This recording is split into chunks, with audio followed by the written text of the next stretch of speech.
Hello everyone, Coach K here. We got a quick recap of what happened with the Binance hack. I'm just gonna go over it really quick so you don't have to read all of this yourself, and a little laughter and a little bit of fun as well. So as we know, the Binance security hack that happened, I just want to go over what CZ released his feelings, how he dealt with the situation, and a really good learning experience for a lot of companies out there that when you feel the pressure, what will you actually do?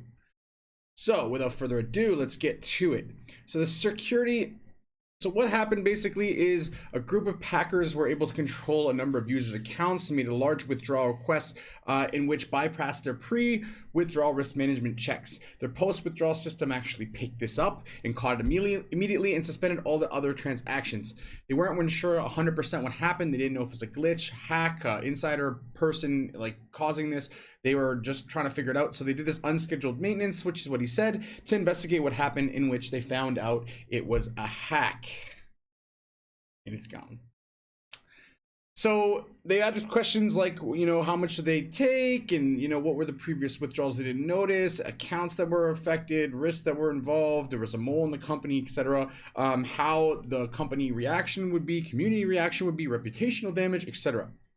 So communication wise, first thing CZ did is he came online and he said, hey, like something's going on, blah. I had actually posted in my group before CZ came on and said there's this unscheduled maintenance that showed 7,000 BTC were missing in my group, Athena project. So if you guys ever want to get the news when I get it as fast as you can go there. So I called that about 8 hours before he came out and said, yes, they did get hacked, but you could see the funds had left Binance. Now, in the world of technology, they didn't know what these changes they had to do would take. They didn't know, what predictable type of work they had to do. They had no idea, right? So they withdrawed and they said it was going to be a week, and they were just trying to really be transparent. And this is what actually, probably put them above the rest of all these other companies out there.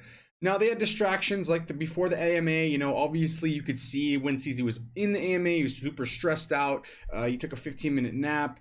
He was trying to think about stuff, and then he was groggy, and someone told him about a reorg that could happen, and he thought that was only possible from 51% attack, and he hadn't obviously slept, and so he thought, maybe we could do a 51 attack. Obviously, he learned that you don't ever say something like that, because obviously there's been big hacks with Bitfinex and Mt. Gox, and a lot of people would be like, well, why wouldn't you have done it then? It was a lot bigger hacks, right? 7,000 compared to hundreds of thousands.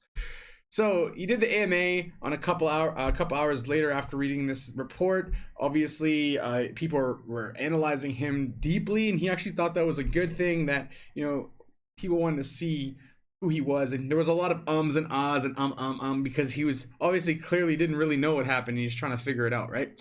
So in terms of the block reorg, this was kind of how a lot of people felt. Like, yeah, that's pretty funny, right? Like, you're never gonna have that happen. So that's one of my favorite gifs.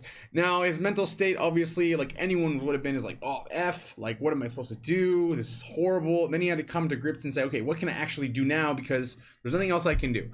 So he checked in with his team. They'd already been working, and hackers and computer tech guys that were in company obviously were going to war with the hackers, and they're coding wars. And if you've seen like some different TV shows where like Criminal Minds, where they're going at it, this is kind of the same idea. So the funds, obviously he looks at it, he goes, oh crap, what happened to the funds? What happened to the funds? He doesn't know what he's supposed to do. He starts calculating, oh, it's 7,000 BTC. He's like, okay, we actually have that. We did a quarterly burn last year. It's not such a big deal. I'm sure he's thinking it's a big deal, but it's not as big deal as he actually had thought. And, they had this other thing happen in September of 2017 where China basically banned all ICOs, and they had to refund a lot of money. And at that time, they raised 15 million and they had to refund about 6 million. They didn't know what to do. He was on the subway at the time, and it was basically 35% of all the cash they had left. So there was a lot of their money that was going to be pushed into giving people refunds, and they end up actually going ahead and doing it. And what happened was, because they did the right thing, again, it ended up helping them a lot more, because people around the world started feeling like, this is a really good exchange. They do the right thing. And obviously Binance, as you can see now, it's one of the most powerful and biggest exchanges in the world.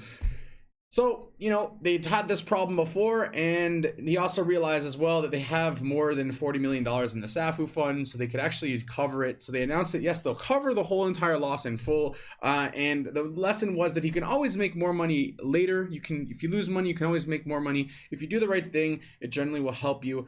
And obviously an outpour of people came in saying they will help him through Telegram, through Twitter, through Facebook, Binance Angels, their volunteers. Many people, PeckShield and Whaler, all these supposed competitors, so they would block all these accounts that had Bitcoin, like to not let these hackers get their money out. So there's a lot of really positive things, as well as a lot of law enforcement agencies that work with Binance as well, also came forward and said they would help with whatever they needed. So on the negative side, there's these sales guys, all these new experts and consultants and companies offering to help for pay, obviously, and even asking for things like access to their servers. So of course we politely declined. No word of no mystery there. Let's put it that way. So 1 quarter in a week, these guys actually rolled in IKEA office beds and worked pretty much day and night for a whole entire week, of which he's basically said that CZ said that they worked pretty much a whole quarter in a week, which is pretty insane. But obviously you want to get your exchange back up. You don't want to have any more big problems. So they're going to push forward and help themselves out. So as Gatam Chugani said, it's actually a blessing in disguise. And the reason why these things are good to happen is it didn't wreck them completely. You know, they could afford to cover it from their SAFU fund. And the thing is now, obviously, they have a stronger, more secure system than they had before. So it's going to be harder and harder, as we know, to, you know, shut them down, to actually hurt them. And that's just amazing, right? Because over time, the whole goal is to actually make it so that, you know, you don't have a system that's vulnerable at all. And, you know, it's funny how one vulnerability in their system actually was triggered by the other one when they started doing these withdrawals. So it was very secure, but little things that they missed, I guess, caused them to have, you know, big problems. And this is generally what usually happens in business. Little things cause large problems. So the lessons they learned, they always maintained to be transparent and communicate with their community. And, you know, if they had tried to cover this up, it would have been way worse. And as we all know, in crypto, everyone's really very, you know, in tune with what's going on. So trying to hide this would have been the absolute worst case for Binance. So instead of doing that, they said, you know what, this is what's happened. We're not going to lie to you. You know, this is a horrible thing that's happened, but we're going to be really honest. And what they said, and now what we've seen is BNB's price has obviously hit a new all-time high, $30 yesterday to USDT value, and it's made a strong comeback. And people are really behind Binance now, even more so because they see they do the right thing, which, as we've seen with several other exchanges that got wrecked, they wreck people. A good example is Mt. Gox and Cryptopia. No one gets their money back from there. They might get some, but they're not going to get all their money back, and this covered all of it. So people are going to feel a lot more they're going to feel a lot more secure with their funds on Binance now. I don't think you should leave all your money on Binance, but if you're holding something, put it on a Trezor or Nano, obviously. But, you know, you can leave some of your funds on Binance and maybe you'll be okay. No one can say 100%, but at least, you know, the SAFU fund's going to cover some of it. Now, does this mean they never will get hacked again? No, it doesn't mean that. But it does mean that, you know, if they do the right thing, and they set that precedent twice now since they've been open. So yeah, that's basically what happened with the Binance hack. Let's get to NameK, baby. And if you don't know what that is, if you ever watched Dragon Ball Z, NameK is the moon. And let's get there, because, you know, I'm not a big Moon and Lambo guy. I'm just saying, I think this is a funny GIF that I made, so you guys enjoy it.